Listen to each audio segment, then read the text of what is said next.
I will. Be thou clean.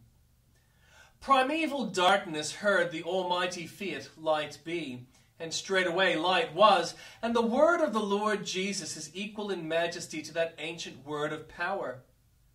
Redemption, like creation, has its word of might. Jesus speaks, and it is done. Leprosy yielded to no human remedies, but it fled at once with the Lord's I will. The disease exhibited no hopeful signs or tokens of recovery.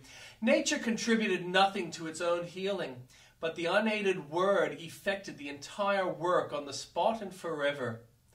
The sinner is in a plight more miserable than the leper. Let him imitate his example and go to Jesus, beseeching him and kneeling down to him. Let him exercise what little faith he has, even though it should go no further than the Lord, if thou wilt, thou canst make me clean. And there need be no doubt as to the result of the application. Jesus heals all who come and casts out none. In meeting the narrative in which our morning's text occurs, it is worthy of devout notice that Jesus touched the leper. This unclean person had broken through the regulations of the ceremonial law and pressed into the house, but Jesus, so far from chiding him, broke through the law himself in order to meet him.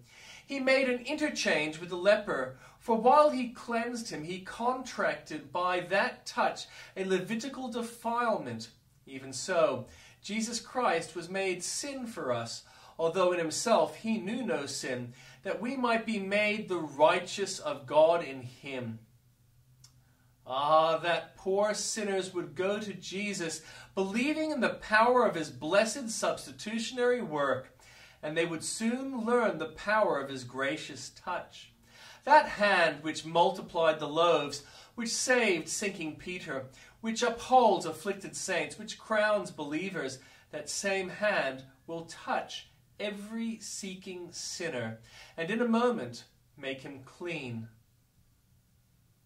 The love of Jesus is the source of salvation. He loves, he looks, he touches us. We live. Just balances, just ways, a just ephah, and a just hin shall ye have. Weights and scales and measures were to be all according to the standard of justice. Surely no Christian man will need be reminded of this in his business. For if righteousness were banished from the world beside, it should find a shelter in believing hearts. There are, however, other balances which weigh moral and spiritual things, and these often need examining. We will call in the officer tonight. The balances in which we weigh our own and other men's characters, are they quite accurate? Do we not turn our own ounces of goodness into pounds and other persons' bushels of excellence into pecks? See to weights and measures here, Christian. The scales in which we measure our trials and troubles, are they according to the standard?